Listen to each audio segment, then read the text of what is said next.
శ్రీ గురుభ్యో నమః. శ్రీ మహాగణాధిపతయే నమః. హరి ఓం. ఏమిటి ఇవాళ అంటే జంధ్యాల పూర్ణమి. జంధ్యం మార్చుకోవాలి, అందుకని ఆ శ్లోకాన్ని గ్రూప్ లో పెట్టడం జరిగింది. ఇప్పుడే కనీసం వేసుకున్న వాళ్ళు కానీ వేసుకోలేని వాళ్ళు కూడా చదువుకోవచ్చు. గురు సాంప్రదాయంగా ఏ మతం వాడికైనా కూడా, ఏ జాతి వాడికైనా సత్యసాయిబాబా లాంటి వాళ్ళు గురువులందరూ కూడా అందరికీ సమానంగా యజ్ఞోపవీతాన్ని ఆడ మగ తేడా లేకుండా, జాతి వివక్షత లేకుండా గాయత్రి మంత్రాన్ని ఎలా ఉపదేశించారో దానికి తగ్గట్టుగా ఈ ఉపనయన సంస్కారాన్ని కూడా అడిగిన వాళ్ళందరికీ ఇవ్వడం జరిగింది. ఈ జంధ్యాల పౌర్ణమికి రాఘవేంద్ర స్వామి మఠాలన్నింటిలో కూడా ఈ జన్మదిన సంస్కారం నుంచి అంత్యేష్టి సంస్కారం వరకు సులభంగా ఆచరించుకునే వీలుగా ఆయా మఠాలన్నీ రాఘవేంద్ర స్వామి వల్ల ఏర్పడ్డాయి. ఆయన మొదటి గురువు. ఆయనకు ఒక ఆత్మపూర్వకమైన నమస్కారాన్ని సమర్పిస్తూ ఈ రెండు పుస్తకాలు ఎక్స్ప్లెయిన్ చేసే భాగంలో ఇందులో ఎన్ని టాపిక్స్ ఉన్నాయో అందరూ చూశారు, చదివారు.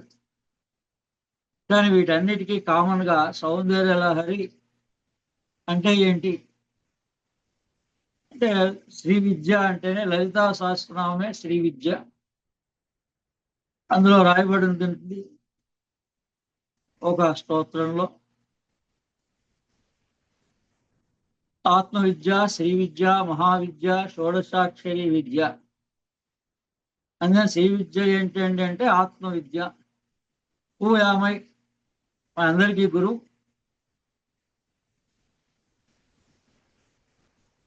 భగవాన్ రమణుడు.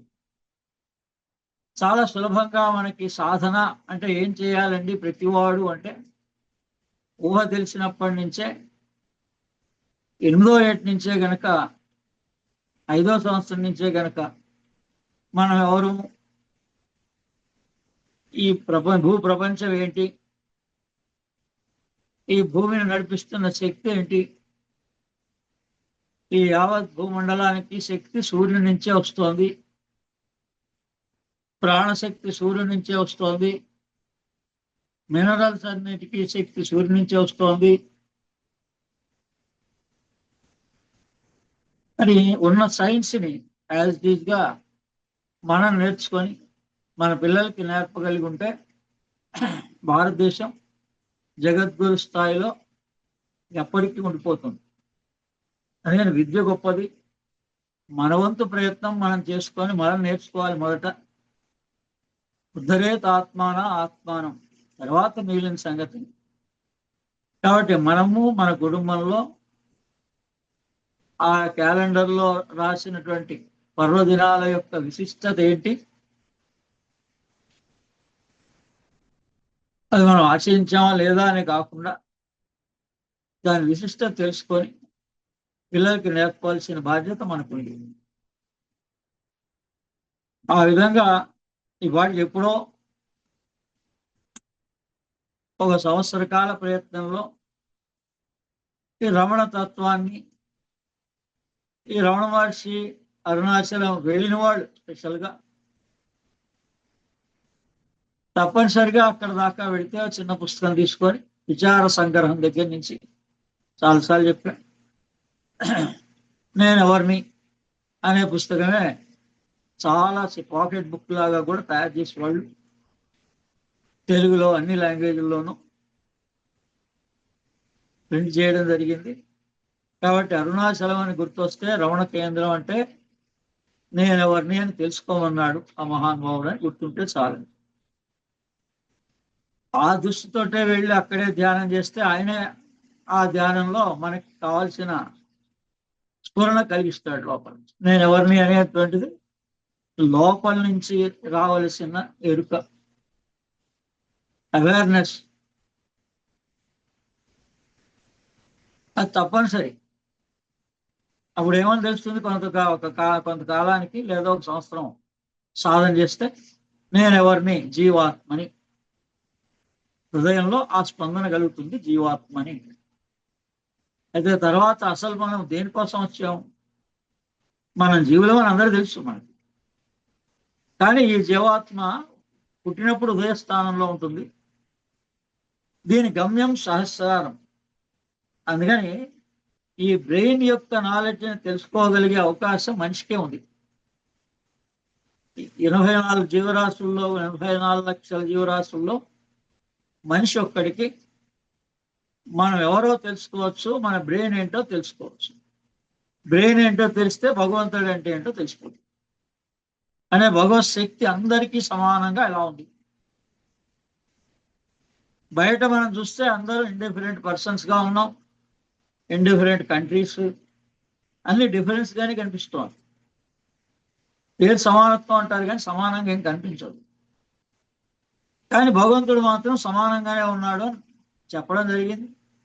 ఎందరో అనుభవపూర్వకంగా కూడా చెప్పాడు. ఎలా అంటే మనిషి అనేటువంటి వాడికి, వేరే జీవరాశులకు కూడా ప్రతి జీవికి ఒక బ్రెయిన్ ఉంటుంది. కానీ ఆ బ్రెయిన్ తెలుసుకోగలిగే అవకాశం మనిషికే ఉంది. దాన్నే ఇన్నర్ యూనివర్స్ అన్నాం. కేవలం ఇంగ్లీష్లోనే మనం తెలుసుకోవడానికి ప్రయత్నం చేస్తామండి. ఇక ఆల్రెడీ రమణ మహర్షి పుస్తకాలను చదవడం జరిగింది అనేటువంటి వాళ్ళు, లేదా వేరే వేరే జీవిత చరిత్ర కానీ, క్రియాయోగం కానీ, మహావతార్ బాబాజీ గురించి కానీ తెలిసిన వాళ్ళు ఇంగ్లీష్ పుస్తకం ద్వారా ముందుకు వెళ్ళిపోవచ్చు. దాన్నే 10 సార్లు చదివితే వాళ్ళకే తెలుస్తుంది ఎక్కడి నుంచి ఆరంభం చేయాలి, సాధన వేగస్నర్ నుంచి ఆరంభం చేయాలి. మనం చెప్పాం కదా, సెన్సెస్ నుంచి ఆరంభం చేయాలి సాధన. 5 సెన్సెస్ గురించి మెడిటేషన్ చేయాలి. ఇది ఒక ఈజీ మెథడ్.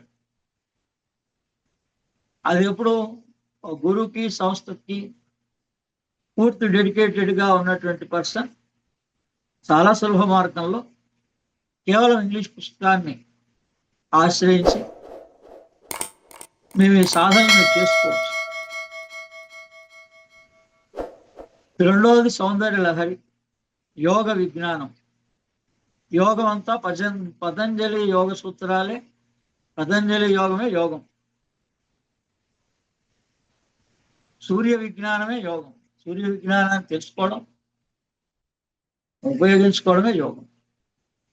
అందుకని సౌందర్య లహరి మనకి సంపూర్ణంగా అర్థం కావాలి. మనమే రేపు పొద్దున్న వేరే వాళ్ళకి ఇందులో ఉన్న సబ్జెక్ట్ ఏంటి అంటే చెప్పగలగాలి అని అంటే దానికి మూలం శ్రీ విద్య. లలితా సహస్రనామంలో 1000 నామాలు ఉన్నాయి. వాటిని పద్యాలుగా రాస్తే, వివరణ రాస్తే అదే సౌందర్య లహరి. అందుకని లలితా సహస్రనామం వేరు, సౌందర్య లహరి వేరు కాదు. లలితా సహస్రనామం అంటే అందరికీ తెలిసిన పుస్తకాలు ఉన్నాయి, అందరి ఇళ్లలో ఉన్నాయి. ప్రతి శుక్రవారం, ప్రతి మంగళవారం కూడా లలితా సహస్రనామం పారాయణాలు మనం వింటూనే ఉన్నాం. దాని యొక్క వివరణ ఈ సౌందర్య లహరిలో ఉంటుంది. అందుకని ఇది శ్రీ విద్య కాబట్టి పౌర్ణమి అందులో కూడా చంద్రకళా స్వరూపిణి. అమ్మవారు అంటే చంద్రుడు. చంద్రుడు పరిపూర్ణంగా ఉండేటువంటి కళలతో ప్రకాశించే రోజు పౌర్ణమి. అందుకని ఈ జంధ్యాల పౌర్ణమి ఏం గుర్తు చేస్తోంది? విద్యాయామృతం వస్తుతే. ఎందుకు ఉపనయన సంస్కారం చేసుకుంటాడు? విద్య నేర్చుకోవడానికి. కానీ ఓ జనరేషన్ అంతా కూడా ఏమైపోయింది, మనం ఏ విద్య నేర్చుకోవాలో జంధ్యం వేసుకొని 8వ సంవత్సరం నుంచే ఆ విద్య నేర్చుకోలేదు. అది సూర్య విజ్ఞానం అంతే. గాయత్రి విజ్ఞానం, సూర్య విజ్ఞానం.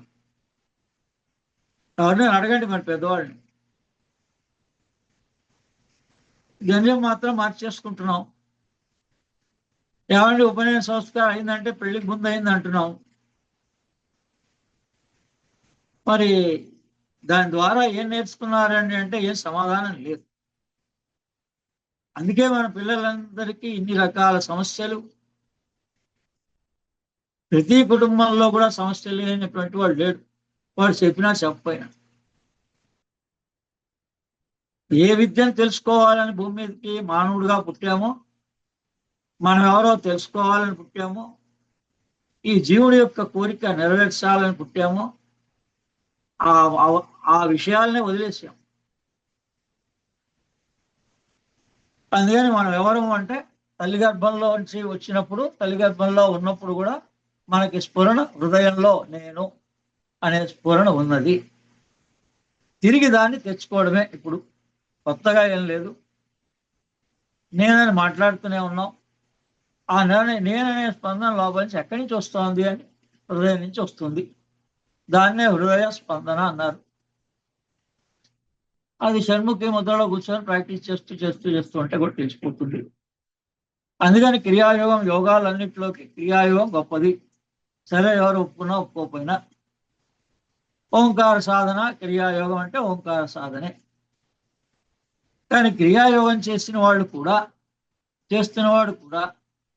విద్య గొప్పది కాబట్టి, విద్య అనంతం కాబట్టి, ఇంకా ఏ కష్టమైనా ఏ అవసరమైనా అమ్మని ప్రార్థించాలి కాబట్టి, ఇన్ని రకాలుగా ఏ మతంలోనైనా స్త్రీ స్వరూపాన్ని, స్త్రీ శక్తిని ప్రార్థిస్తూనే ఉన్నారు. ఆ స్త్రీ శక్తి, స్త్రీ స్వరూపమే శ్రీ విద్య. అందుకని కొద్దిగా బ్రీఫ్గా ఈ శ్రీ విద్య గురించి ఈ రోజు నుంచి మనం తెలుసుకునే ప్రయత్నం చేద్దాం. ఈ స్త్రీ విద్య తెలుసుకుంటే ఏమిటండి ఉపయోగం అంటే, ఆత్మవిద్య, మహావిద్య, శ్రీ విద్య, షోడశాక్షరి విద్య. అంటే షోడశాక్షరి అంటే మంత్రపూర్వకమైన విద్య. గురు ఉపదేశ ప్రకారంగా. ఇప్పుడు క్రియాయోగానికి మంత్రం ఎందుకు అవసరం వచ్చిందండి అంటే, కేవలం క్రియాయోగం చేస్తే కొంతవరకే ఎన్లైట్మెంట్ కలుగుతుంది. ఆజ్ఞాచక్రం వరకు వెలగవచ్చు మన పట్టుదలతోటి, బాగానే ఉంది. కానీ సంపూర్ణ జ్ఞానం కలుగుతుందా? కలగదు. శ్రీ విద్యలో క్రియాయోగం ఒక పార్ట్. లలితా సహస్రనామంలో బహిర్యాగ, అంతర్యాగ, రహోయాగ, మహాయాగ అని 4 యాగాలు ఉన్నాయి. మనిషి తరించాలి అంటే అని చెప్పింది స్పష్టంగా. వేదం 4 విభాగాలు: ఋగ్వేద, యజుర్వేద, సామవేద, అధర్వణ వేద 4 ఎందుకు ఉన్నాయి? ఏదో ఒకటే వేదం చదువుకుంటే చాలు కదా. ఆ పద్ధతిగా ఉంటుంది. మనకి తెలిసినంత వరకు దేని మీద ఇంట్రెస్ట్ ఉన్నా కానీ సంపూర్ణమైన జ్ఞానం కలగాలంటే శ్రీ విద్య. అది సూక్ష్మంగా చెప్పడం జరుగుతుంది. తర్వాత మీ ఇంట్రెస్ట్ని బట్టి మీకు ఏ గ్రంథాలు చదువుకోవాలనిపిస్తే ఆయా గ్రంథాల ద్వారా శ్రీ విద్య వివరాత్మకంగా తెలుసుకోవచ్చు. మేము మొట్టమొదట అమ్మవారిని ప్రార్థన చేస్తూ అరుణాం కరుణాతరంగితాక్షిం ధృత పాశాంకుశ పుష్పబాణ చాపాం అణిమాది విరాకృతాం మయూఖై అహమిత్రేవ విభావయే భవాని. అలాగే ఖడ్గమాలలో కూడా అమ్మవారి స్తోత్రం. హ్రీంకారాసన గర్భితానలసికాం సౌక్లీం కళాం బిభ్రతీం సౌవర్ణాం భరధారిణీం వరసుధాం దౌతాం త్రినేత్రోజ్వలాం వందే పుస్తకపాశమంకుశధరాం సగ్రూషితాం ఉజ్వలాం త్వాం గౌరీం త్రిపురాం పరాత్పరకళాం శ్రీచక్ర సంచారిణీం. ఆ శ్రీ విద్య నేర్చుకోవాలంటే ఖడ్గమాలలో ధ్యాన శ్లోకం ఏముంది చివరిలో? ఆమెయే గౌరీ, త్రిపుర, పరాత్పర కళ, శ్రీచక్ర సంచారిణి. ఈ బ్రహ్మాండం అంతా కూడా ఏ శక్తి ద్వారా ఈ బ్రహ్మాండం అంతా నడుస్తోందో ఆ శక్తే శ్రీశక్తి, శ్రీచక్రం. మన దేహం కూడా ఒక చక్రమే. ఈ పగలు రాత్రి అనేది కూడా ఒక చక్ర గమనమే. మనం ఎందులో ఉన్నాం? పగలు రాత్రులలో ఉన్నాం. 7 రోజులు, 360 రోజులు, ఇలా కాల గమనంలోనే మనం అందరం ఉన్నాం. కాలచక్రం అంటారు దాన్ని. బౌద్ధులు కాలచక్రం అన్నారు, మనం హిందువులు అంతా శ్రీచక్రం అన్నాం. పేరు ఏదైనా ఒకటే, జ్ఞానం ఒకటే. ఏ రూపంగా తెలుసుకున్నా జ్ఞానం ఒకటే. ఈస్ట్ అండ్ వెస్ట్ అన్నారు. కేవలం ఈస్ట్ తెలిసినా వెస్ట్ మీద వ్యామోహం వస్తుంది, వెస్ట్ వాళ్ళకి ఈస్ట్ మీద వ్యామోహం వస్తుంది. అందుకని రెండు తెలుసుకుంటే, అది జ్ఞానంగా కూర్చున్న చోట్ల తెలుసుకుంటే మనం వ్యామోహం పడవు. లేకపోతే భ్రమే, అక్కడేదో ఉంది అనేది భ్రమ. దూరపు కొండలు నునుపు అనే సంగతి మరి ఇప్పుడున్న అమెరికా పరిస్థితి ఎందుకు ఆ రకంగా అంటే మన జ్ఞానోదయం కలిగించడానికే ఆ రకమైన పరిస్థితి వచ్చింది, ఇంకా ఇంకా వస్తుంది. ఎందుకంటే మనం భ్రమ.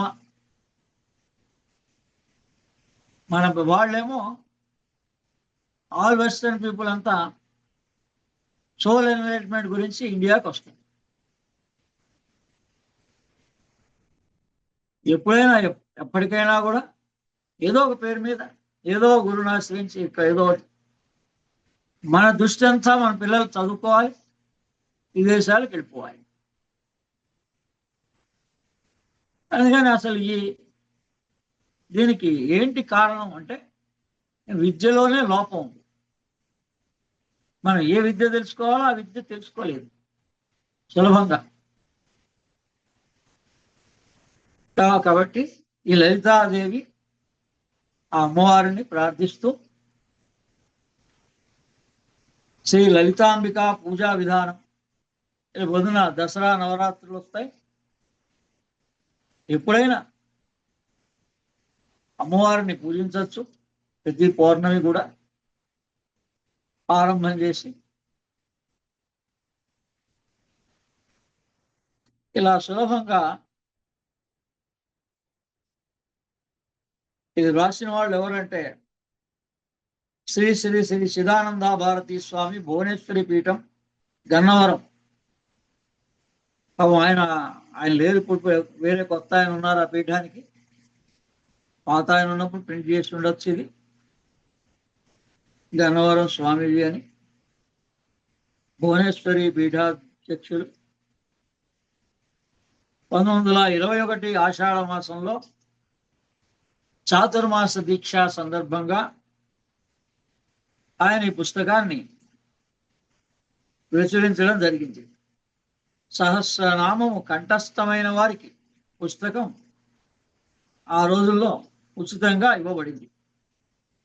లలితా సహస్రనామాలు కంఠస్థమైనటువంటి వాళ్ళందరినీ పిలిచి కూర్చోబెట్టి వాళ్ళకి ఆ లలితా సహస్రనామం అంటే అమ్మవారిని ఎలా పూజించాలి అనే విధానాన్ని ఇందులో రాశారు. ఓం శ్రీ శ్రీ లలితాంబికాయ పూజా విధానం ఆశమనం. ఓం కేశవాయ స్వాహ, నారాయణ స్వాహ, మాధవాయ స్వాహ. ఓం గురుర్ బ్రహ్మ గురుర్ విష్ణు గురుర్దేవో మహేశ్వర గురు సాక్షాత్ పరం బ్రహ్మ తస్మై శ్రీ గురవే నమః. ఆ తర్వాత దీపారాధన చేసుకోవాలి. శుక్లాంబరధరం విష్ణుం శశివర్ణం చతుర్భుజం ప్రసన్నవదనం ధ్యాయేత్ సర్వ విఘ్నోపశాంతయే.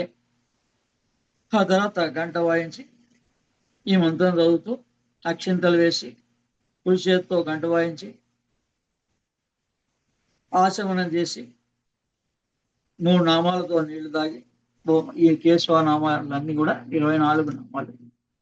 ఓం కేశవాయ నమో, నారాయణాయ నమో, మాధవాయ నమో, గోవిందాయ నమో, విష్ణువాయ నమో, మధుసూదనాయ నమో, త్రివిక్రమాయ నమో, వామనాయ నమో, శ్రీధరాయ నమో, ఋషికేశాయ నమో, పద్మనాభాయ నమో, దామోదరాయ నమో, సంకర్షణాయ నమో, ప్రద్యున్మాయ నమో, అనిరుద్ధాయ నమో, పురుషోత్తమాయ నమో, అధోక్షాయ నమో, నారసింహాయ నమో, అచ్యుతాయ నమో, జనార్దనాయ నమో, ఉపేంద్రాయ నమో, హరయే నమో, హరయే శ్రీకృష్ణాయ నమో, అధోక్షాయ నమో, నారసింహాయ నమో, హరయే నమో, శ్రీకృష్ణాయ నమః. ఉత్తిష్టంతో భూత పిశాచైతం వారకాయ తీష్ణ బ్రహ్మకల్ప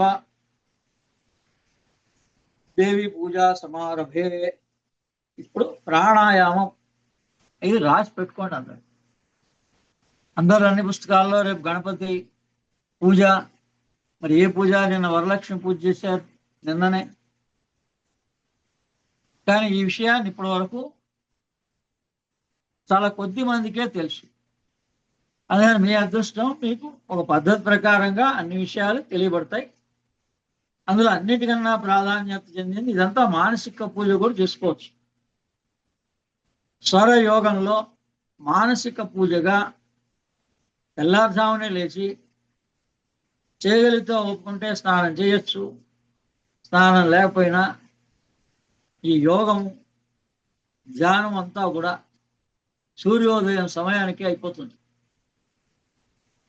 అలా మనం చేయగా చేయగా మనకే అవకాశం కలిగి ప్రకృతి మనకి శుచిగా స్నానం చేసి ఆచరించగలిగే ఏర్పాటు కూడా జరుగుతుంది. యద్భావం తద్భవతి, మనకు ఆ భావన ఉంటే అలా జరుగుతుంది. సరే, ప్రాణాయామం అంటే అందరూ ఏమంటున్నారు? ముక్కు పట్టుకోండి. ఓం భూర్భువస్సువః తత్సవితుర్వరేణ్యం భర్గో దేవస్య ధీమహి ధియో యో నః ప్రచోదయాత్ అని చెప్తున్నారు. సరే, ఇంకా కొంతమంది కేవలం వేరే వాళ్ళంతా ముక్కు పట్టుకోండి చాలు. ముక్కు పట్టుకుంటే ఏమొస్తుందండి? వాళ్ళ లైఫ్ అంతా అదే చేస్తున్నారు. కానీ అసలు ప్రాణాయామం అంటే గాలిని ఎడమ ముక్కుతో పీల్చి లోపల కొంచెం సేపు ఉంచి కుడి ముక్కుతో విడవలను, తర్వాత కుడి ముక్కుతో పీల్చి ఎడమ ముక్కుతో విడవలను. ఈ విధంగా 3 సార్లు చేస్తే అది ప్రాణాయామం అవుతుంది. మరోసారి వినండి. గాలిని ఎడమ ముక్కుతో పీల్చి కుడి ముక్కుతో వదలాలి. మళ్ళీ ఎడమ ముక్కుతో పీల్చి ఆ తర్వాత కుడి ముక్కుతో పీల్చి ఎడమ ముక్కుతో వదలాలి. ఒకసారి ఎడమతో పీల్చి కుడికి వదలాలి, కుడితో పీల్చి ఎడమకు వదలాలి. ఈ రకంగా 3 సార్లు చేయాలి. దాన్ని ప్రాణాయామం అంటారు. ఇది తప్పనిసరిగా ప్రతి మానవుడు, ప్రతి పిల్లల చేత కూడా చేయించవలసిన బాధ్యత ఉంది. అసలు చాలా సైనస్ సమస్యలు కానీ చాలా సమస్యలు ఈజీగా పోతాయి. చాలా కాలం పాటు అలాగే అవసరపడుతూనే ఉంటారు. మళ్ళీ డాక్టర్ల దగ్గర పోతుంటారు సీజన్ మారేటప్పటికి. ధనం వృధాగా ట్యాక్స్ రూపేణ హాస్పిటల్కి, మందులకి, టెస్టింగ్లకి ఓసారి సంవత్సర బడ్జెట్ తీసుకుంటే మీరు ఎంత ఖర్చు పెడుతున్నారో చూసుకోండి. అదే మీరు మనస్ఫూర్తిగా ఓ గురువుకో, గోశాలకు ఖర్చు పెట్టి చూడండి, మీరే ఏం మార్పు వస్తుంది అనేది. ప్రాణాయామం అంటే నామాలే వెంకటేశ్వర స్వామికి కానీ ఎవరికైనా, ఏ భగవత్ స్వరూపానికైనా, అది విష్ణు స్వరూపమైనా, శివస్వరూపమైనా, శక్తి స్వరూపమైనా ఇవన్నీ కామనే. ఈ విధంగా ప్రార్థనా శ్లోకాలు చదువుకొని 24 నామాలు చదివి ప్రాణాయామం చేయాలి.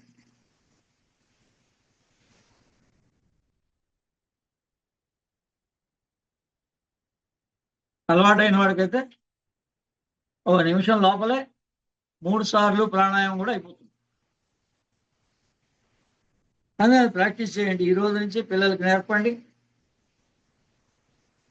కనీసం స్నానం చేయగానే 5 నిమిషాల్లో ఇటువంటి పూజా విధానాన్ని మీరు ఆచరించి వాళ్ళకి నేర్పండి. ఏ చాదస్తం లేకుండా. ఎక్కడ కూర్చోవాలి, అక్కడైనా ఇక్కడైనా ఇవన్నీ అడగక్కర్లేకుండా ఎవరు ఎక్కడ కూర్చుంటే ఎక్కడ యోగము, ధ్యానము ప్రశాంతమైన వాతావరణంలో మనకు మనమే ఏర్పాటు చేసుకొని ఆచరించాలి. ఆ తర్వాత సంకల్పం, మీకు అందరికీ తెలుసు. సంకల్పం, కలశ పూజ, ధ్యానం.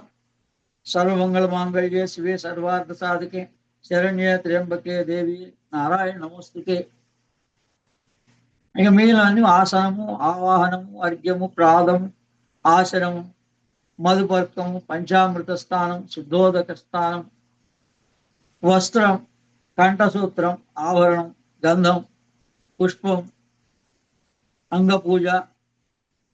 ఇక్కడ ఓం గిరిజాయ నమః పాదం పూజయామి, కాశ్యాయన్యే నమః జానుని పూజయామి, కార్యై నమః ఊరుం పూజయామి, महाकाल्यै नमः नाभिं पूजयामि, लोकमात्रे नमः जठरं पूजयामि,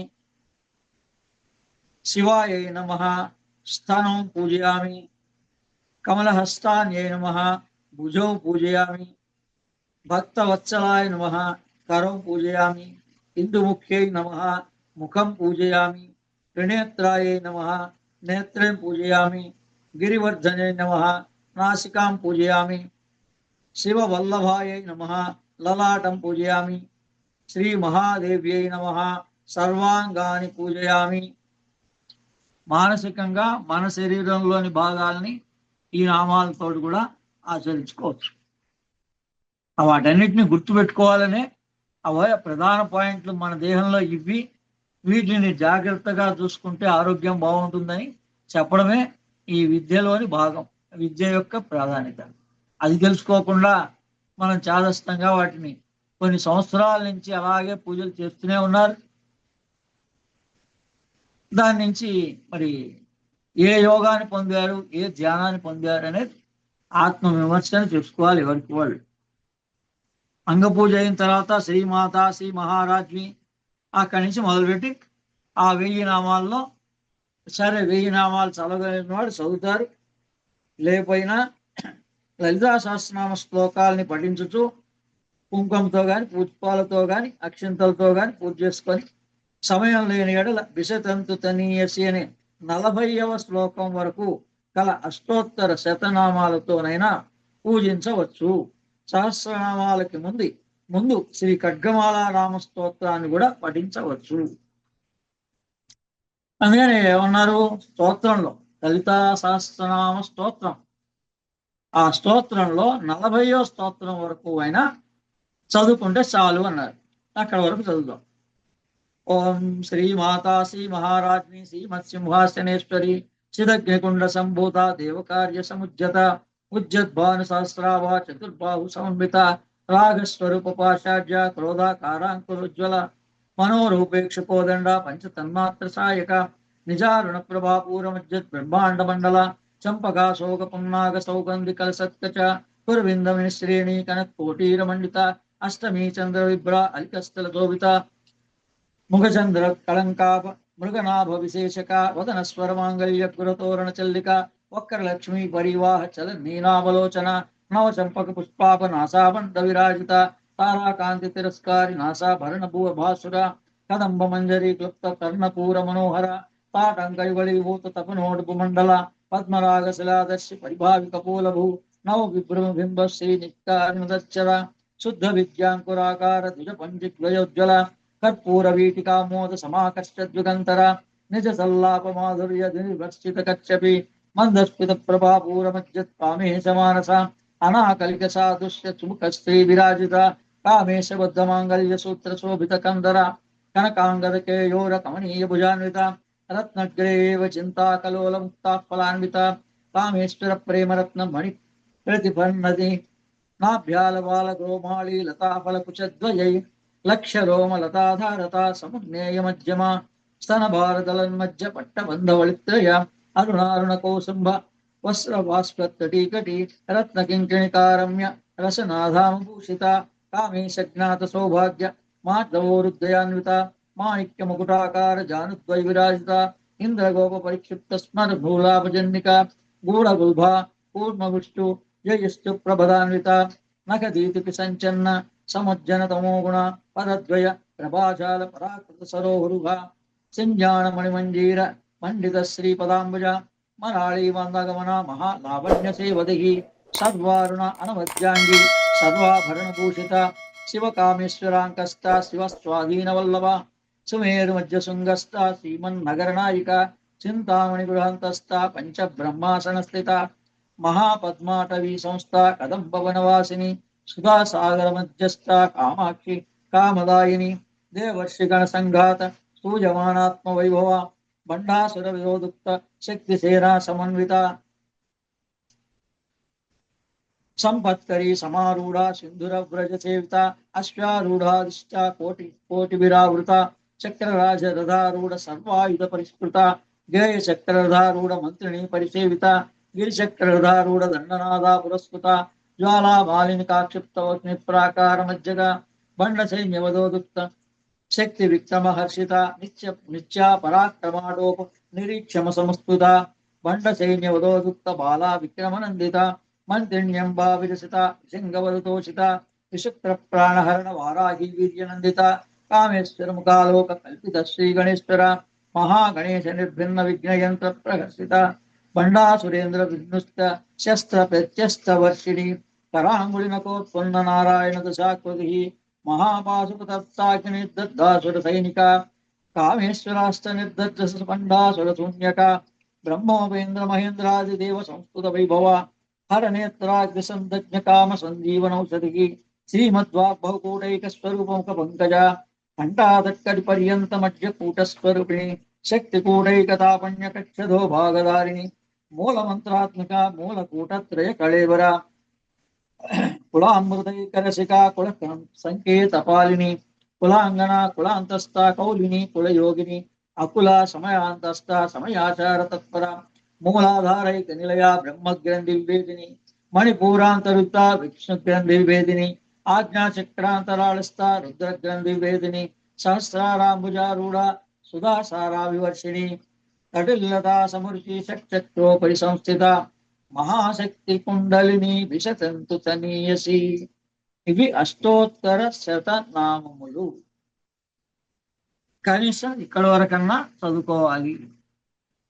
ప్రతి పౌర్ణమికి ప్రతి చతుర్దశికి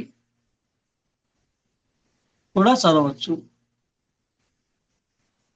ఈ విధంగా అమ్మవారి పూజ పౌర్ణమి అమ్మవారి పూజ, మహాలక్ష్మి పూజ అమావాస్య మహాలక్ష్మి పూజ. ఇలా పౌర్ణమి అమావాస్య మొదలకుండా చేస్తే ఆ 3 నెలల్లో మన కష్టాలు ఏమిటో తొలుగుతాయి. కానీ అది తప్ప మేము అన్నీ చేస్తాం. మనం ఎన్నో రకాల ప్రయత్నాలు సులభంగా అవుతాయేమో అని భ్రాంతితో ఎక్కడెక్కడో తిరుగుతూ ఉంటాం. విద్య గొప్పది. విద్య ప్రకారంగా మనకి ఏం కావాలో ఎలా ఆచరించుకోవాలో ఆ విధంగా ఆచరించుకోవాలి. ధూప దీప నైవేద్యం, తాంబూలం, కర్పూర హారతి, మంత్ర పుష్పం చివరికి. లక్ష్మీం క్షీర సముద్రరాజతనయాం శ్రీరంగదామేశ్వరీం దాసీభూత సమస్త దేవవనితాం లోకైక దీపాంకురాం శ్రీమన్మంద కటాక్షలబ్ధ వివద్దంబేంద్ర గంగాధరాం త్వాం త్రైలోక్య కుటుంబనీం సరసిజాం వందే ముకుంద ప్రియాం సిద్ధలక్ష్మి మోక్షలక్ష్మిర్జయలక్ష్మి సరస్వతి శ్రీలక్ష్మి వరలక్ష్మి ప్రసన్నా మమ సర్వదా వరాంకుశోపాశమభీతి ముద్రాం.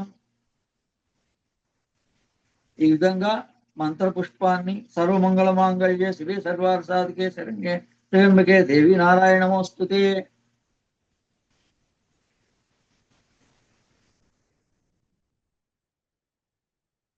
అక్షంతలు పుష్పాన్ని సంకల్పం చేసుకొని అమ్మవారి పాదాల దగ్గర ఆ మంత్రాల్ని పుష్పంగా వేయాలి. అందుకని మంత్ర పుష్పం. మరి మంత్రం లేకుండా అమ్మవారికి ఎలా పూజ చేస్తారండి? అనేక క్షేత్రాలు దర్శనం చేస్తున్నాం. టికెట్ కొనేసి పూజారికి అప్పచెప్పి నా పేరు మీద అష్టోత్తరం సహస్రం చేసేయమని చెప్తున్నాం.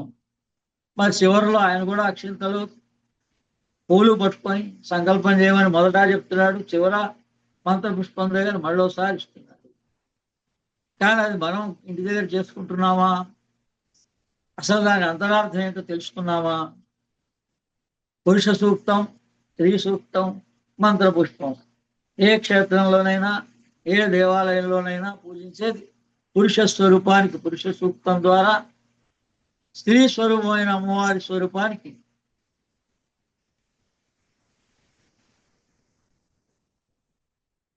ఆ తర్వాత ఇద్దరికి కలిపి మంత్ర పుష్పం. స్త్రీ సూక్తం, పురుష సూక్తం, మంత్ర పుష్పం. ఇది పుస్తకాలుగానే చదువుకొని వీడియోగానే వింటే మనం కూర్చున్న చోట్లోనే ఆ జ్ఞానం ఇన్నేళ్ల నుంచి ఎప్పుడు పొందొచ్చు? ప్రతి సంవత్సరం మనందరం చదువుకున్న వాళ్ళమే. వేసవి సెలవులు ప్రతి సంవత్సరం వచ్చాయి. ఓ 15-20 రోజుల పాటు ఒక గురువు దగ్గర ఒక్కో సంవత్సరం ఒక పుస్తకం పాఠం నేర్చుకున్నా ఈ వాటికి మీరందరూ పండితులు అయిపోయేవాళ్ళు. మీ అందరి ఇళ్లలోనే పంచాంగాలు ఉన్నాయి. అసలు ఎవరో చూడాల్సిన పనే ఉంది. అది రోజు రోజు చూసేది జాతకం కాదు. ఈ సంవత్సరం ఎలా జరుగుతోంది అని తెలుసుకోవడానికి పంచాంగం ఉంది. మరి అందరూ తెలుసుకోవచ్చు. ప్రికాషన్గా మనం ముందుగా రాబోయే కష్టాల నుంచి బయటపడవచ్చు. అందుకని విద్య గొప్పది. విద్య 8వ ఏటి నుంచే నేర్చుకోవాలి. ఒక జనరేషన్ నష్టపోయింది. ఇప్పుడైనా వాళ్ళు బుద్ధి తెచ్చుకొని చంపలేసుకొని, ఇప్పుడు ఇది పుస్తకం అయితే ఉంది, ఈ నాదేరు ఒకటే కాపీ ఉంది. భువనేశ్వరి పీఠాధిపతి స్వయానా నన్ను సన్మానించి మా కుర్తాళంలో ఈ పుస్తకాన్ని నాకు బహుకరించారు. నాదేవరు ఎవరొచ్చి ఆ విద్య నేర్చుకోవడానికి? ఇది చెప్పింది. ఇదేమి విద్య అంటే వేరేదో గొప్పది కాదు. ఈ గంట సేపు చెప్పేదాన్ని శ్రద్ధాభక్తితోటి వచ్చి నేర్చుకొని వెళ్ళగలిగితే వాళ్ళే దీన్ని జిరాక్స్ తీసుకొని దాన్ని పీడిఎఫ్గా చేయగలిగితే అమ్మవారు సంతోషిస్తుంది. ముందు వాడికి వస్తుంది. కూర్చుకొని సులభంగా దీనికే నియమం చెప్పామని స్నానం చేసి కూర్చో, లేదా సాయంత్రం కూడా కూర్చో, సెలవు రోజు కూర్చో. మనస్సు ఉండాలి కానీ మార్గాలు అనేకం ఉన్నాయి జన్మ తరించబడడానికి. మొట్టమొదట మనం ఉద్ధరేత్ ఆత్మానాత్మ, మన ఆత్మ ఏంటో మనం త్వరగా, అది జ్ఞానం. ఆ జ్ఞానం పొందడానికి ఇలా అనేక మార్గాల్లో వాళ్ళు చెప్పారు. కూలంకుషంగా శ్రీ విద్యలో మనం ఏంటో, ఆత్మ ఏంటో, పరమాత్మ ఏంటో, ఈ కలయిక ఏంటో తెలుస్తుంది. ఇది క్లుప్తంగా అమ్మవారిని పూజించే విధానం, లలితాంబికా పూజా విధానం. ఆ తర్వాత ఓం శ్రీమాత్రే నమః, శ్రీచక్రం, శ్రీచక్ర భావన, శ్రీ బాలా త్రిపుర సుందరి, ఓం శ్రీ బాలా త్రిపుర సుందరే నమః. ఐం క్లీం సౌం, సౌం క్లీం ఐం. అందరిళ్లలో లలితా సహస్రనామ పుస్తకాలు ఉన్నాయి. దాని వెనకాల శ్రీచక్రం ముద్రించబడి ఉంటుంది. దాని పక్కన బీజాక్షరాలు ఐం క్లీం సౌం, సౌం క్లీం ఐం. అదే బాలా మంత్రం. మొట్టమొదటి అమ్మవారి బాలాంబిక, అమ్మవారిని ఒక చిన్న పిల్లలాగా పూజించాలి. అంటే ఏంటి అర్థం? చిన్న పిల్లలందరినీ దేవతా స్వరూపంగా భావించి మనకి తోచింది, వాళ్ళకి ఇష్టమైనది, అది పదార్థం కావచ్చు, వస్తువు కావచ్చు, భావన చేసి పూజిస్తే వరలక్ష్మి పూజ అయిపోయింది. ఇంత ఆర్భాటంగా 4 గంటలు 5 గంటలు కూర్చొని వరలక్ష్మి పూజ చేసినా ఏదో ఒక మనకి ఆ రోజు ఆ అమ్మవారు ఆ రూపంలో దర్శిస్తుంది. బాలాంబిక చిన్నపిల్లల రూపంలో దర్శిస్తుంది. మీకు నచ్చిన పిల్లల్ని ఎవరినో పిలిచి వాళ్ళకి చక్కగా అలంకారం చేసి వాళ్ళకి కావాల్సినవన్నీ ఇచ్చింది. మీకు మీరు ఇలా మానసికంగా కూర్చొని చేసుకున్నా కూడా ఆమె కాదండి. మీ అందరి తరఫున ఎవరో గురువులు, పీఠాలు, క్షేత్రాలు మీ దగ్గరలోనే ఉన్నటువంటి వాళ్ళు, వాళ్ళ దగ్గర నెలకోసారి ఎవరు చేస్తున్నారో ఎవరో ఒకళ్ళు చేసేవాళ్ళు ఉంటే వాళ్ళ దగ్గరికి అందరూ వెళ్ళి ఆ నెలకోసారి వెళ్ళి వీళ్ళు కూడా కూర్చొని అక్కడ వాళ్ళు పూజ చేస్తే వీళ్ళ లలిత సహస్రనామం పారాయణ చేసినా చాలు. మనం లేని భయాలు, లేని చాదస్తాలు అన్ని పెట్టుకొని ఇది పుస్తకం విద్యగా నేర్చుకోవాలి. ఇవి బేసిక్గా నాలెడ్జ్ ఉంటే అప్పుడు శ్రీ విద్యా పుస్తకాలు ఏవైనా చదువుకున్నా అర్థమవుతుంది. అందుకని శ్రీచక్రమే శ్రీ విద్య, లలితా సహస్రనామే శ్రీ విద్య, అందులో ఖడ్గమాలే శ్రీ విద్య. ఇలా ఏ ఒక్కటి మీరు బాగా నేర్చుకున్నా మీకే ఇంట్రెస్ట్ కలిగి మీరు దాని గురించి తెలుసుకునే ప్రయత్నం చేస్తారు. ఈ ఓం శ్రీమాత్రే నమః శ్రీచక్రం. అసలు ఈ శ్రీచక్ర ఆవిర్భావం పురాణంగా ఎప్పుడు ఈ శ్రీచక్రం అనేది ఆవిర్భవించింది అని తెలుసుకోండి. శ్రీచక్రం యొక్క ఆవిర్భావం గురించి 2 పురాణ గాథలు గలవు. ఒకటి రేణుకా పురాణంలో ఇక్ష్వాకు వంశంలో రేణురాజు అనేటువంటి పేరు కలిగిన రాజు ఒకడు ఉండేవారు. ఆయన శ్రీ దేవి భక్తుడు. ఆయన దేవిని గురించి ఉగ్రమైన తపస్సు చేశారు. శ్రీదేవి ఆయనకు తపస్సుకు మెచ్చి హోమాగ్ని మధ్యలో దివ్య రూపంతో సాక్షాత్కరించింది. ఆమెయే శ్రీచక్ర మధ్య బ్రహ్మాండ పురాణం. శ్రీచక్ర మధ్యం బ్రహ్మాండ పురాణంగా, అది ఇంకోటి ఏంటంటే బ్రహ్మాండ పురాణం. ఇదేమో ఈ రకంగా, ఈ రెండు రకాలుగా కూడా ఆవిడ ఆవిర్భవించిన తర్వాత యజ్ఞకుండంలో ఈయనకి ఈ శ్రీచక్రం గోచరించి ఇంకా అక్కడి నుంచి ఆ శ్రీచక్రం ఏంటి తెలుసుకొని దాన్ని పూజించడం ఆరంభించాడు. రెండవది, బ్రహ్మాండ పురాణంలో బండాసురుని వధించడానికి, బండాసురుని జయించడానికై శ్రీదేవి ఉద్దేశించి ఇంద్రుడు మహాయజ్ఞం చేశాను. ఆ యజ్ఞానికి దేవతలు తమ తమ శరీర మాంసాహారాల్ని హోమ మధ్యంలో ఉంచారు.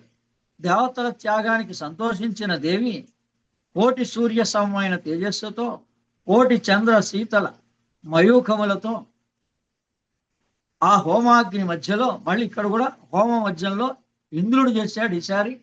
అంతకుముందు ఒక రాజు చేశాడు, ఇక్ష్వాకు రాజు చేశాడు. అమ్మవారు ప్రత్యక్షమైంది. ఆ శ్రీదేవి జ్యోతి రూపంలో శ్రీచక్ర మధ్యగతమై ప్రత్యక్షమైంది. అందుచేత చిదగ్నికుండ సంభూత దేవకార్య సముజ్జత అని లలితా సహస్రనామంలో శ్రీమాత శ్రీ మహారాజ్ని శ్రీమత్ సింహాసనేశ్వరి చిదగ్నికుండ సంభూత దేవకార్య సముజ్జత. ఆ నాలుగో నామం ఏంటి? 4 నామాలు రోజు మనసులో ఏ పనులున్నా ఖాళీ ఉన్నప్పుడు చదువుకుపోయినా అమ్మవారి అనుగ్రహ ప్రాప్తి కలుగుతుంది. శ్రీమాత శ్రీ మహారాజ్ని శ్రీమత్ సింహాసనేశ్వరి చిదగ్నికుండ సంభూత దేవకార్య సముజ్జత. చిత్ అగ్నిగుండంలో అమ్మవారు ప్రత్యక్షమైంది. ఎవరికి? మొట్టమొదటి దర్శనం ఇంద్రుడికి. రాజుల్లో ఇక్ష్వాకు వంశ రాజు. ఇది 2 పురాణాలు. ఇకపోతే స్థల పురాణం.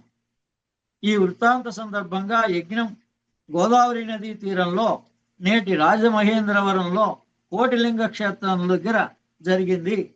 ఏ వారాహి అమ్మవారు కోటిలింగ క్షేత్రంలో ఉందో ఆ చోట్లోనే, అంటే అదే చోటని కాదు, ఆ కోటిలింగాల చోట్లో శ్రీచక్రంతో శ్రీ రాజరాజేశ్వరి దేవి ఆవిర్భవించుట చేత ఆ ప్రదేశం శ్రీ రాజరాజేశ్వరి దేవి మందిరం అయింది. అదే శ్రీ రాజమహేంద్రవరంగా పేరు మారింది. అందుకని మనకి మొట్టమొదట ఈ ఆంధ్రదేశంలో ఈ శ్రీచక్ర స్వరూపంగా ఆవిర్భవించిన చోటే రాజమహేంద్రవరము. అక్కడ ఇప్పుడు కూడా గాయత్రీదేవి ఆలయం శ్రీచక్రాకృతిలో ఉంది, వెళ్ళి చూడొచ్చు. శ్రీచక్రం ఆ తర్వాత అన్నిటికన్నా యావత్ భారతదేశంలో వెయిట్ లో అత్యంత బరువైనటువంటి శ్రీచక్రం ఏనుగు మహల్ దగ్గర ఉంది. అమలాపురం కోనసీమ సింహద్వారానికి దగ్గరలో 5 కిలోమీటర్ల దూరంలో ఏనుగు మహల్ దగ్గర శ్రీచక్రం.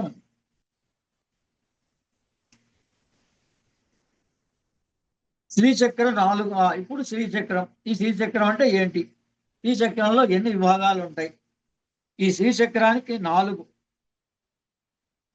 శక్తి చక్రాలు, శివ చక్రాలు 4, శక్తి చక్రాలు 5 కలిసి 9 చక్రాలతో కూడిన దాన్ని శ్రీచక్రము అంటారు. శివాశివుల యొక్క శరీరం. శ్రీచక్రమునందు బిందువు, త్రికోణము, అష్టకోణము, దశకోణములు 2, చతుర్దశ కోణము, అష్టదళము, షోడశ దళము, భూపురత్రయము అంటే 4 ద్వారములు. ఇవి 9 విభాగాలతో కూడిన శ్రీచక్రం. ఇందు బిందువు కాగా మిగిలిన త్రికోణము, అష్టకోణం, దశకోణము 2 చేరి 5 చక్రాలు శక్తికి సంబంధించినవి. చతుర్దశ కోణము, అష్టదళము, షోడశ దళము, భూపురత్రయము అనేటువంటివి 4 భాగాలు ఈశ్వరుడికి సంబంధించినవి. మొత్తం 9 కూడా శ్రీచక్రం ఆవరణలుగా కలిగినదే శ్రీచక్రం. దాన్ని మేరు ప్రస్తారం అంటారు. 3 రకాలుగా ఉంటుంది శ్రీచక్రం. మేరు ప్రస్తారం, కైలాస ప్రస్తారం, భూపుర ప్రస్తారం. ఈ 3 భాగాలుగా శ్రీచక్రాన్ని కొలుస్తారు. ఈ మన మానవ దేహమే శ్రీచక్రం. మనం ఎందుకు ఆ శ్రీ విద్య నేర్చుకోవాలండి? మనం ఏదో క్రియాయోగం ఒకటే చేస్తే సరిపోతుంది కదా అనుకుంటే, అసలు మానవ దేహం యొక్క సంపూర్ణ జ్ఞానం శ్రీచక్రం ద్వారా పొందవచ్చు. ఆ శ్రీచక్రాన్ని తెలిపే విద్యనే శ్రీ విద్య. మానవ దేహంలో 4 విభాగాలు ఈశ్వరుడివి, 5 విభాగాలు శక్తివి. కింది భాగాలు 5 శక్తివి, పై భాగాలు 4 ఈశ్వరుడివి. దీనివల్ల ఏం కలుగుతుంది? మన దేహం గురించిన జ్ఞానం మనకు కలుగుతుంది. మన దేహం గురించిన జ్ఞానం కలిగితే అజ్ఞానం కలుగుతుంది. అజ్ఞానమే మరణం. దేహం ఏదో రోజు వదిలేయడం జరుగుతుంది, వదిలేయండి. కానీ ఈ దేహం వదిలే లోపలే ఈ విజ్ఞానం పొందడానికి సమయం ఇవ్వాలి. ఇంకా అసలు సమయం ఎక్కడిస్తున్నాం మనం? మీరే ఆలోచించుకోండి. మనం దేనికి సమయం ఇస్తున్నాం? మన వయస్సు ఎంత? మన రేపటి భయం ఎంత? కరోనా వచ్చిన తర్వాత ఏం చూపించింది? ఒకప్పుడు 60 70 వచ్చినప్పుడు ఏదో సరే వయసు వచ్చింది, వెళ్ళిపోయాడులే అని అనుకున్నాడు. కరోనా ఏం చూపిస్తుందో తారుమారు చేసి ఏ వయసులో వాడికైనా సడన్ గా అనారోగ్య పాలై వెళ్ళిపోవచ్చు. గ్యారెంటీగా ఇన్ని సంవత్సరాలు ఉంటాడని మాత్రం కళ్ళగనడం మనం వ్యర్థం. ఎవడికి భూమి మీద ఎంత రాసి పెట్టిందో అంతవరకే జీవిస్తాడు. సడన్ గా మరి వెళ్ళిపోవాలి కాబట్టి ఏదో ఒక రూపేణ అవాంతరం ముందుకొచ్చి వెళ్ళిపోవడం జరుగుతుంది. కానీ మనం ఈ లోపలే మనం ఎవరు, మనం ఎందుకు వచ్చాం, మన దేహం గురించి, మన దేహంలో విభాగాలన్నీ, ఈ వివరమే ఈ శ్రీ విద్య. క్లుప్తంగా తెలుసుకున్నా కూడా మీకు కావలసినంత జ్ఞానం వస్తుంది.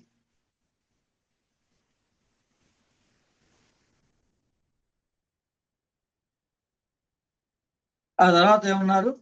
వీనిలో మేరు ప్రస్తారం గృహస్థులకు పూజకు యోగ్యమని చెప్పారు.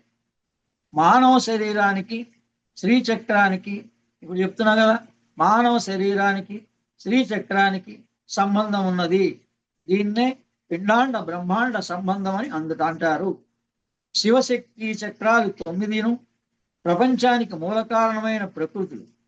అందుచేత వీరిని యోనులు అని పిలువబడింది.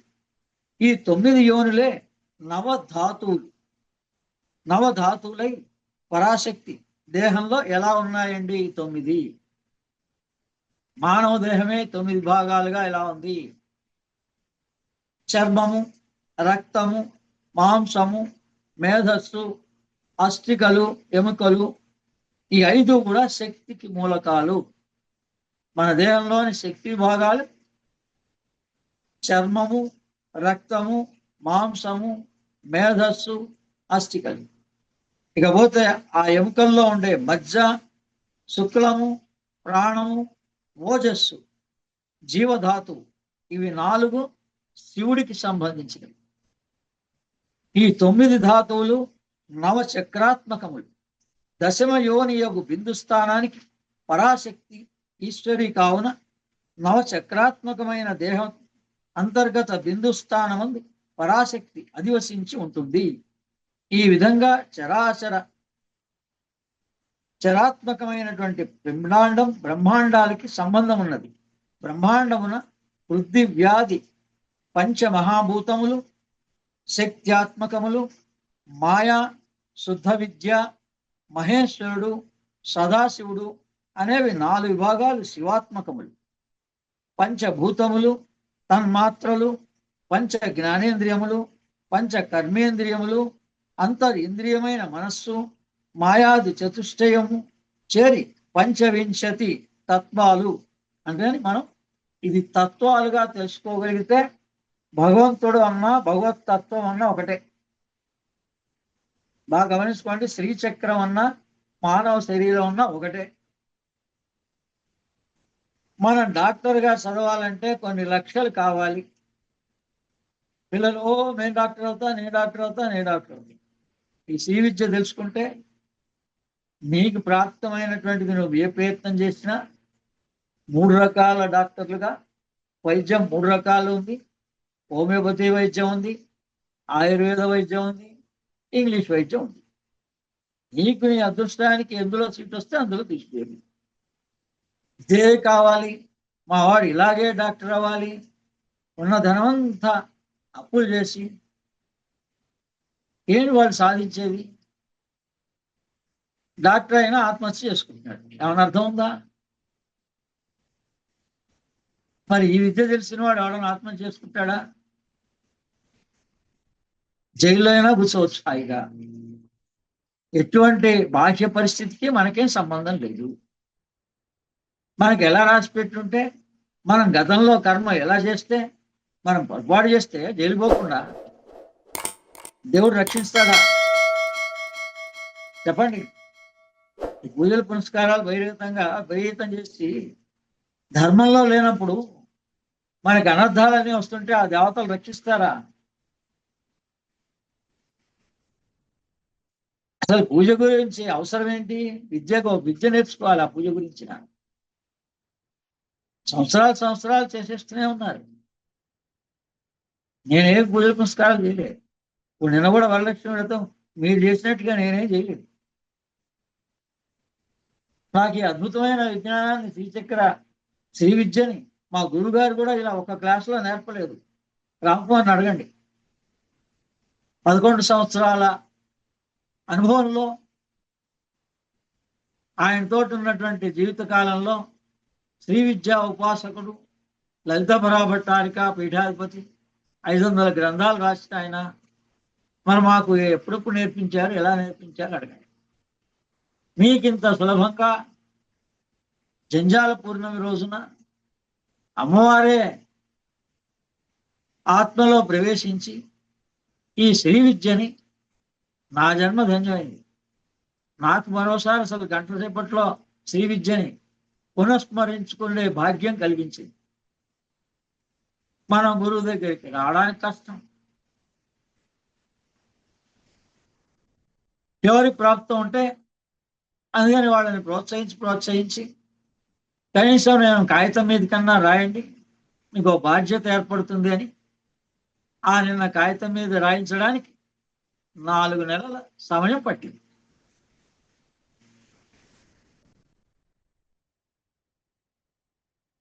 మనం ఆధ్యాత్మికంగా ఎంత ఇంట్రెస్ట్ ఇస్తున్నామో,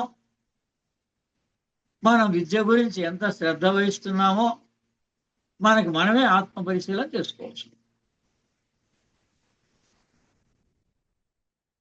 నేను సాక్షాత్ అమ్మవారి ఉపాసకుడిని, జిల్లెలమూడి అమ్మ యొక్క వంశస్థుడిని, రాజరాజేశ్వరి దేవిగా ఏ శ్రీచక్రం ఏది చూపించారో లలిత పూజా విధానంలో కూడా స్వరూపమే ఉంది. రాజరాజేశ్వరి అమ్మవారు లలిత పరాభట్టారిక శ్రీరాజ రాజేశ్వరి గాయత్రి. ఆమె అన్ని రూపాలు గంగా, గాయత్రి, కాళీ, లక్ష్మి, సరస్వతి, బాల, లలిత, శ్యామల, దశనామాలు కూడా అమ్మవారివే. మీరు ఏ పేరును పూజించినా విషయం తెలుసుకోవాలి. మీరు స్కూల్ స్టాండర్డ్ నుంచి మరి ఇంటర్మీడియట్ స్టాండర్డ్ వరకు, డిగ్రీ లెవెల్ వరకు, పోస్ట్ గ్రాడ్యుయేషన్ లెవెల్ వరకు, రీసెర్చ్ స్కాలర్గా 5 అంతస్తుల్లో విద్య ఎలా ఉందో మరి ఇది కూడా పంచదశాక్షరి విద్య, పంచాక్షరి విద్య, శివ పంచాక్షరి, గాయత్రి పంచాక్షరి, పంచదశి. వీటిలో ఆ రహస్యం. పంచదశి అంటే అర్థం ఏంటి? మీరు బాహ్యంగా అన్ని సంవత్సరాలు ఏం చదువుతున్నారో ఒక ఫెలోషిప్ వరకు చదివితే ఏం జ్ఞానం వస్తుందో, ఎంత ధనం ఖర్చు అయిందో మీకు సులభంగా గురుముఖత పంచదశాక్షరి షోడశాక్షరి ఏముంది అక్కడ? ఆత్మవిద్య, మహావిద్య, శ్రీ విద్య, షోడశాక్షరి విద్య. షోడశి పూర్ణ దీక్ష. నేను గురువుల దగ్గర పూర్ణ దీక్ష తీసుకున్నాను. అందుకని ఆ విధంగా పంచాక్షరి 15 శ్లోకాలతో సౌందర్యలహరిలో 100 శ్లోకాల్లో మీకు ఆ పంచాక్షరిదే పంచదశాక్షరిదే ఇవ్వడం జరిగింది. కానీ అది దీక్షగా తీసుకోమంటే ఈ రోజుకి వచ్చి సౌందర్యలహరిని మంత్ర యంత్ర తంత్ర దీక్షగా తీసుకోండి అంటే ఎవరో వేరే వాళ్ళు తెలియని వాళ్ళు వచ్చి దీక్షలు తీసుకొని వెళ్ళారు. ఆన్లైన్ క్లాస్లో ఫ్రీగా చాలా మంది మనదాకా అందుకే ఫిల్టర్ చేయడం జరిగింది. కృతజ్ఞత లేని వాళ్ళని మనం ఉంచుకోకూడదు. మొదట కృతజ్ఞత ఉండాలి. గురువుకి మొట్టమొదటి ప్రాధాన్యత ఇవ్వాలి, గురు వాక్కి ఇవ్వాలి. అందుకని ఈ రోజున మా యోగి మోహన్ నెహ్రూ యొక్క ఆరాధనా దినోత్సవం. సాయంత్రం ఆయన గురించి చెప్పుకోవడం జరుగుతుంది. ఆయనే ఆయన కూడా శ్రీ విద్య పుస్తకం రాశారు. శ్రీ విద్యోపాసకుడు, శ్రీ విద్యాపరమైన క్రియాయోగాన్ని పరాశక్తి క్రియాయోగాగా లోకానికి అందించిన మహానుభావుడు.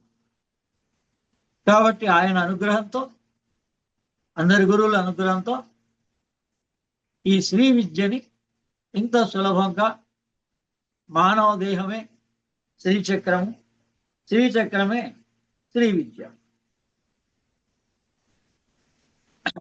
ఇది అర్థమైతే చాలు. ఎందుకు అవసరం అండి? క్రియాయోగం అంటే చాలు కదా అని అడిగారు. ఆ అడిగిన వాడు మరి ఈ క్లాస్లో వాళ్ళు విన్నారో లేదో వాళ్ళ దృష్టి.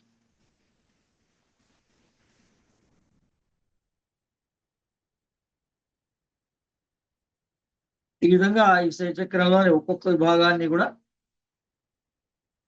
ఇక్కడ వరకు 9 విభాగాల గురించి మానవదేహంలో ఎలా ఉన్నాయి, ఇప్పుడు వాటిని అమ్మవారుగా మీరు భావించి, ఈశ్వరుడిగా భావించి ఏం చాదస్తంగా ఎలా చేయడానికి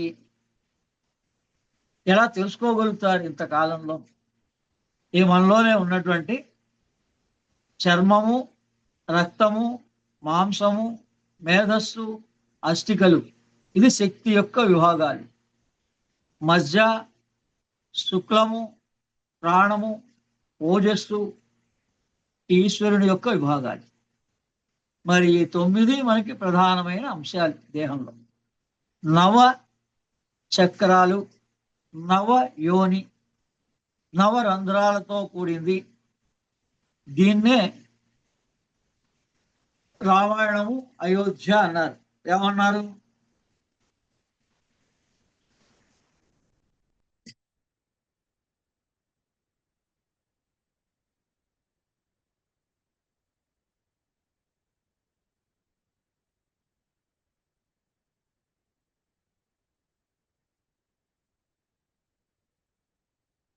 ఎక్కడ నవద్వారే పురి అని ఉంటుంది, అదే అయోధ్య. ఈ నవద్వారాలు ఇప్పుడు అయోధ్య దాకా మనం అక్కడ దాకా వెళ్ళి చూస్తే ఏం జ్ఞానం కలుగుతుంది? వెళ్ళాం వచ్చాం అనే మాటే వస్తుంది. నేను అయోధ్య దాకా వెళ్ళనే లేదు, ఇక్కడే ఆ అయోధ్యని మన దేహంలోనే దర్శించాం. మీకు కూర్చున్న చోట్లోనే మోక్షం వస్తుంది. మీరు మోక్షం కోసం ఎక్కడికో వెళ్ళక్కర్లే. మనలో ఉన్న రాగద్వేషాలని వదిలేస్తే మోక్షమే.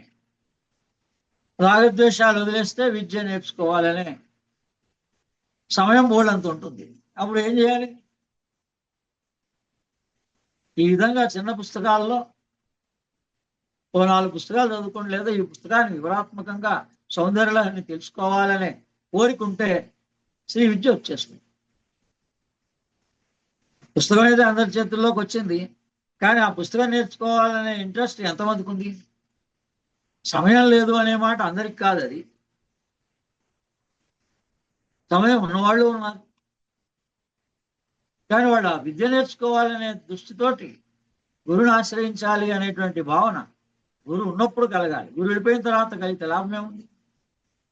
మొన్నే చూశారు కదా డాక్టర్ గారి గురించి, రమణ తత్వాన్ని గురించి.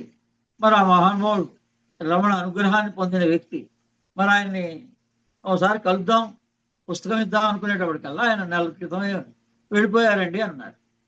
ఇప్పుడు ఎక్కడ వెళ్ళి కలుస్తాం ఆయన? అలాగే మీరు అనుకొని మీకు తీరుబడయ్యి ఆ నేర్చుకునే సమయానికి ఆ నేర్పేవాళ్ళు ఉంటారో ఉండరు.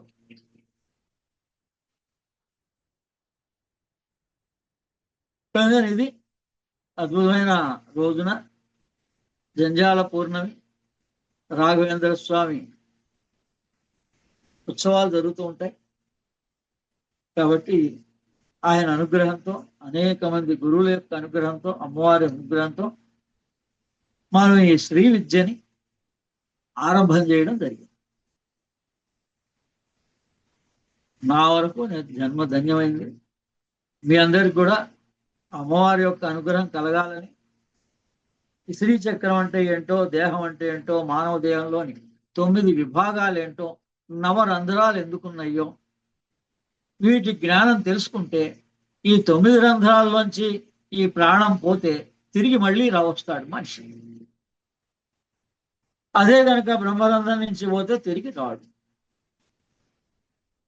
అందుకని ఇక్కడి నుంచి పోవాలి అంటే ఇక్కడి నుంచి ధ్యానం చేయగలిగే జ్ఞానం కలగాలి. కేవలం కళ్ళు మూసుకొని డైరెక్ట్గానే ఈ జ్ఞానం లేకుండా ఇక్కడే కనుక ధ్యానం చేస్తే తలనొప్పి, బ్రెయిన్లో లేనిపోని రుగ్మతలు స్టార్ట్ అవుతాయి. అదే జ్ఞానం కలిగాక మీరు వద్దన్నా చివరి 7 రోజుల్లో హాయిగా భాగవతం వింటూ కూడా, లేకపోతే ఇక్కడ కాన్సన్ట్రేషన్ చేస్తే ఆ వెళ్ళే ప్రాణం ఇక్కడి నుంచి వెళ్లకుండా ఇక్కడి నుంచి వెళ్ళిపోతుంది. మోక్షం మీ చేతుల్లో ఉంది. మీరు మోక్షం గురించి, మీ ధ్యానం గురించి, మీ దేహం గురించి తెలుసుకోవాలనే దానికి ప్రాధాన్యత ఇవ్వకుండా సమస్య తీరాలి అనే దానికి జీవితాంతం ఇస్తే 90 ఏళ్ల జీవితం వచ్చినా ఈ సమస్య పోతే ఇంకో సమస్య వస్తుంది. 90 ఏళ్ల దాకా కూడా జీవితంలో సమయం దొరకదు. చూస్తూనే ఉన్నాం కదా అందరికి. నాతో పాటే ఉన్నటువంటి మరి వాళ్ళకి గురువులు, 3 గురువులు వాళ్ళు వెళ్ళారు, వాళ్ళు పాదాభివందనం చేశారు, ఆదరించారు. మరి ఈ ఒక్క జ్ఞానాన్ని, ఒక ఖడ్గమాల ఇందులో ఏముంది? కేవలం ఒక ఖడ్గమాల మీరు బాగా తెలుసుకోగలిగితే మీరు శ్రీ విద్యోపాసకులే. లలిత అష్టోత్తరనామం యొక్క వ్యాఖ్యానం సంపూర్ణంగా తెలుసుకోగలిగితే మీరు శ్రీ విద్యోపాసకులే. ఇంకా లలితా సహస్రనామమే మీకు అర్థమైపోయింది అంటే సంపూర్ణ శ్రీ విద్య. కానీ ఎన్నిసార్లు చదివాం, ఎన్ని గంటలు కూర్చొని పూజలు చేశాం, వాటి వల్ల ఏం కాదు. బహిర్గత సుదుర్లభ అంతర్గత సమారాధ్యే. మీరు అంతర్గతంగా ఏం ఆరాధన చేశారు, అసలు లోపల ఏ రకంగా ప్రవేశించారు, ఏ గురు ద్వారా, ఉపదేశం ద్వారా అంతర్ముఖం అయినారు. గురువు ఉన్నది కొంతమందినైనా ఈ బహిర్ముఖం నుంచి అంతర్ముఖంలో ప్రవేశించడానికే బాహ్య గురువు అనేటువంటి వ్యక్తి యొక్క అవసరం. అందరికీ హృదయంలో ఎవరి గురువు వాళ్ళకు ఉండనే ఉన్నారు. ఎవరి మనసు నచ్చినట్టే వాళ్ళు చేస్తారు. మనం ఎన్ని చెప్పినా ఏం చేసినా ఎవరి గురువు వాళ్ళకి మనసులోనే ఉన్నారు, హృదయంలోనే ఉన్నారు. కానీ ఆ హృదయంలోకి ఎలా ప్రవేశించాలి, ఈ మనసు కల్పించే అడ్డాలన్నీ ఎలా తొలగించుకోవాలన్నదే అంతర్ముఖం. ఆ అంతర్ముఖంలో ప్రవేశించడానికి బాహ్యమైన గురువు యొక్క అవసరం. ఓం సహనా భవతు సహనో భునత్తు సహ వీర్యం కరవావహై తేజస్వినావధీతమస్తు మా విద్విషావహై. ఓం శాంతి శాంతి శాంతి. స్వస్తి.